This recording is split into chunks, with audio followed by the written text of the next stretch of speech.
여러분 안녕하세요. 더얼음 수학 원장 이승준 선생입니다. 오늘은요, 학원을 그만두는 충격요법, 과연 얼마나 효과가 있을까요? 라는 주제를 가지고 한번 이야기를 해보려고 합니다. 우리가 이제 아이들이 말을 안 듣거나 공부에 열정이 없고 공부에 효과가 없고 얘 이제 학원을 다니는 게 의미가 없다. 그냥 가방만 들고 다니는 것 같다라고 생각이 들었을 때 학원을 다 끊어버리는 그런 충격요법을 많이 사용합니다.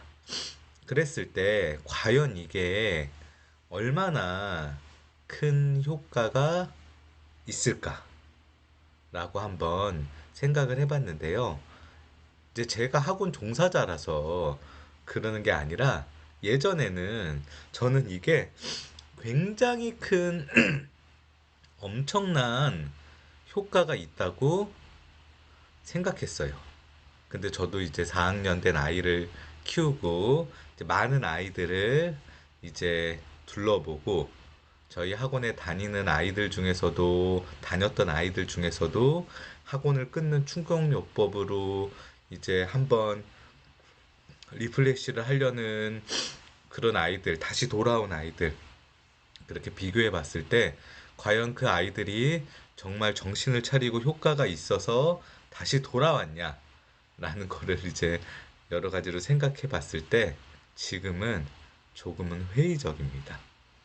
회의적이라는 건 효과가 없다는 거죠. 그쵸? 왜 그런지 한번 이야기를 해보려고 합니다. 저는 기본적으로 초등학교 때는 특히 초등학교 저학년 때 한 3학년 정도까지는 학원을 많이 다니는 게 그렇게 큰 의미가 있다고 생각하지는 않아요.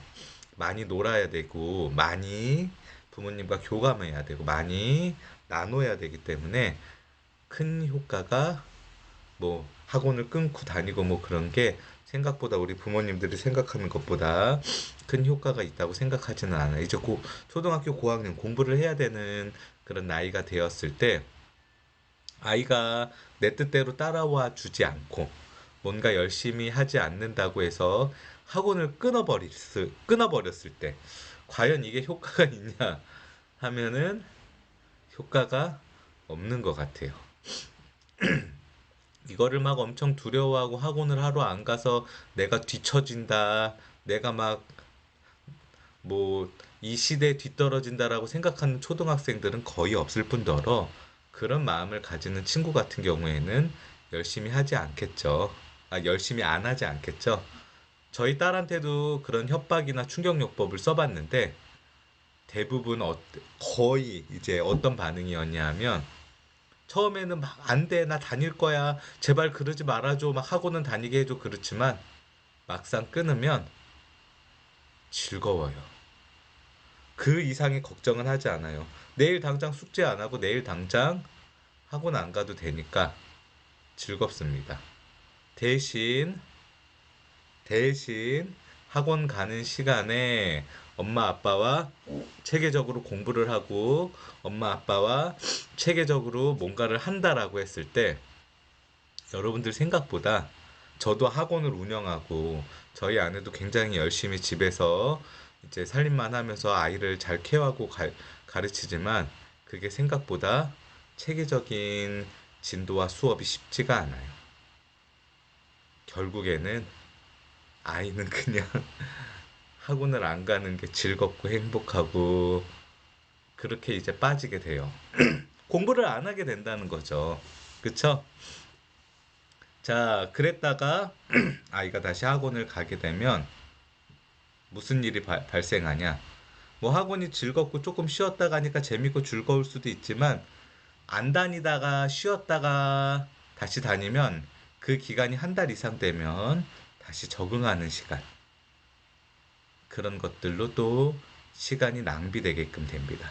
그래도 초등학교 때는 좀 괜찮아요. 저는 초등학교 때까지는 좀 괜찮다고 생각해요. 중학생, 과연 학원을 끊는 게 의미가 있다고 생각하시냐 하면 전혀 의미가 없어요. 전혀. 아이가 학원을 끊는다고 정신을 차리고 경각심을 느끼고 공부를 하냐? 그렇지 않아요. 정말 얘가 맨날 결석하고 맨날 빠지고 학원 숙제를 단 1도 해가지 않아서 내가 정말 학원에 돈을 50만 원을 내면 그 50만 원에서 얘가 10만 원도 건져올 수 없다. 근데 우리 집에 이 50만 원이라는 돈은 정말 큰 돈이다. 정말 부담스러운 돈이다. 그럼 학원을 보내지 말아야 돼요. 근데 얘가 학원에 50만 원을 내서 10만 원도 건져오지 못하지만 우리 집에 이 50만 원은 뭐 아주 그냥 껌값은 아니지만 그래도 아이한테 아이의 교육을 위해서 버리는 돈이더라도 투자할 수 있는 돈이다 라고 하면 그래도 학원을 보내는 게 나아요. 고등학생 역시 마찬가지고요. 왜 제가 이런 말씀을 드리냐 하면 아이들이 절대 정말 이제 특수한 경우 번아웃이 빠져서 정말 너무 열심히 하고 엄마가 막 너무 쪼고 아빠도 너무 쪼고 그러다가 번아웃이 와서 정말 모든 걸 놔버린 정말 진짜로 휴식이 필요한 아이가 아니라면 이런 케이스의 아이들은 학원을 그만두고 공부를 놓는 순간 정말 돌아올 수 없는 길을 건너는 경우가 많아요. 왜 그런지 제가 설명을 드릴게요. 자, 아이가 이제 공부를 학원을 그만두고 공부를 놨어요. 그랬는데 이미 아이와 사이가 틀어지고 사이가 나빠진 부모님이 학원을 다니지 않는 아이에게 체계적으로 공부를 가르쳐 줄 수는 없겠죠. 아이도 화가 나서 내가 알아서 할 거야. 나 학원 안 다니고 그러면 학원 다 끊어 엄마. 라고 하지만 학원을 열심히 안 다녔다는 아이는 성실하지 않은 아이라는 건데 숙제를 열심히 안 해갖고 출석이 성실하지 않은 아이는 성실하지 않은 아이라는 건데 그 아이가 뭘 알아서 하겠어요. 계속해서 몇 개월 동안 방치가 됩니다. 원래도 없는 실력이 더 실력이 떨어지게 되겠죠. 그나마도 다시 돌아가려고 했을 때 이 아이가 적응할 수 있을까요? 절대 적응 못해요. 사춘기는 사춘기대로 그대로 남아있고 자존심은 자존심대로 그대로 있고 말은 안 듣는데 공부는 뭔가 도저히 자기가 학교에서도 못 따라가고 아무것도 모르겠어서 다시 학원을 가보려고 하지만 여러분들 그 시점에서 이미 이 아이를 받아줄 수 있는 학원은 없어요. 특히 강남 대치동에서는 부모님들 다 다녀보셨지만 부모님들이 원하는 그런 아이가 떨어지고 잘 못하지만 정말 실력 있는 선생님이 이 아이를 케어하면서 끌고 가는 학원을 우리 부모님들 찾으실 수 있을까요? 쉽지 않죠, 그쵸? 여러분들 유명하다는 그런 학원에서도 낮은 반 선생님들 그렇게 비하하는 건 아니지만 생각보다 실력이 높지 않은 선생님들, 관리가 잘 되지 않는 선생님들 많고 방치되는 아이들 많아요.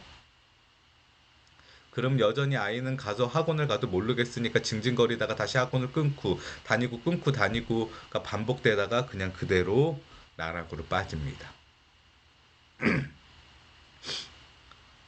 이 공부의 끈을 한번 놓는다는 거는 굉장히 쉽지 않은 거예요. 한번 놓아진 이 공부의 끈을 다시 우리가 잡아서 열심히 하는 거. 뒤처지고 기초가 부족하고 많이 떨어져 있는 이 상황에서 공부의 끈을 다시 잡아서 아이가 공부를 다시 열심히 하려고 노력하는 거는 쉽지 않습니다. 대부분 이런 친구들 다시 의욕을 가져도 등원 자체가 쉽지가 않아요. 대부분 계속해서 반복됩니다. 정말 좋은 학원을 찾았어. 정말 막 엄마가 유튜브 보고 상담하고 오만 발품을 팔아서 정말 이 학원이다라고 해서 정말 상담도 여러 번 하고 아이랑도 결심을 가졌는데 아이가 잘 못 따라가고 아이가 한두 번 가봤는데 뭔가가 이제 자기 마음대로 잘 안 풀려. 그럼 오늘 안 갈래. 그러면서 그렇죠. 엄마는 계속 기다려달라고 선생님한테 하소연하는 것도 한두 번이죠. 그런 학원들 같은 경우에 그렇게 이제 숨어 있는 어느 정도 입소문이 난 학원들 같은 경우에 이 아이 말고도 배우고 싶은 아이들이 많을 텐데 언제까지 이 아이 기다려 주겠어요. 그러지 않죠? 그러면 이제 그 학원 다시 돌아가지 못해요. 그렇게 해서 한두 번 수업 받고 죄송합니다 그러고 환불 받아 갔는데 누가 다시 그 학원에서 받아주겠어요? 안 받아주죠. 그럼 더 나락으로 빠지는 거예요. 더 나락으로.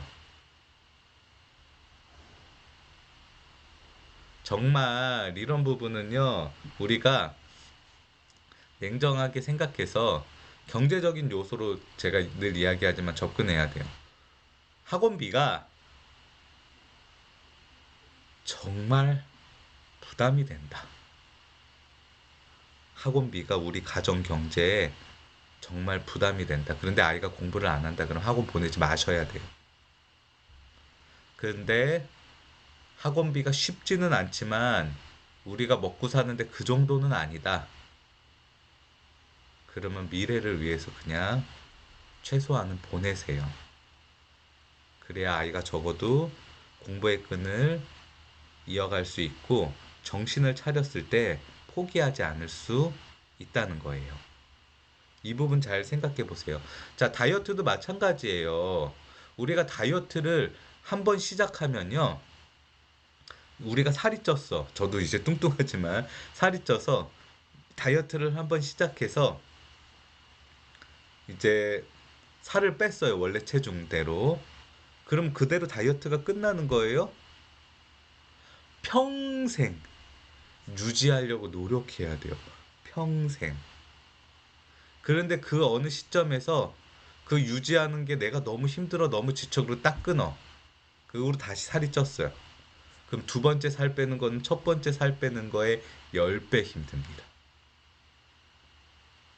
공부는 더 힘들어요. 충격요법이 과연 얼마나 효과가 있을까? 우리가 너무 아이한테 화가 나고 아이한테 기분이 나쁘다고 감정적으로 접근하면 안 될 것 같아요. 저는 그렇다고 생각해요. 이 부분 한번 잘 고민하고 생각해 보셨으면 좋겠습니다. 오늘도 시청해 주셔서 감사합니다.